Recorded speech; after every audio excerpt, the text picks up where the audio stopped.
Hello दोस्तों, नमस्कार। आप लोग कैसे हैं? देखिए दोस्तों, मेरी एक भी बकरी और भेड़ कुछ भी नहीं बचा दोस्तों। सब लेके गया, चला गया लेके। तो दोस्तों क्या ही बताएं, अब ड्यूटी लग गई मेरी घर पे दोस्तों। चाय गावा बना के देना है और बच्चों को स्कूल छोड़ के आने का, लाने का। बस देखिए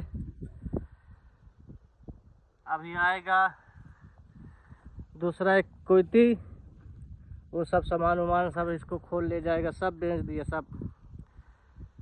वो खैमा भी बेच दिया, इसको भी बेच दिया, सारा सब बेच दिया, सब बेच दिया, सब सब सब सब ये सब बेच दिया। अब बची है मुर्गी दोस्तों, शाम तक में आएगा, मुर्गी भी उठा ले जाएगा। क्या करें दोस्तों। ओके बाय दोस्तों, फिर मिलते हैं अगले नेक्स्ट वीडियो में। तब तक के लिए जय हिंद, जय भारत दोस्तों। लाइक फॉलो जरूर करना दोस्तों।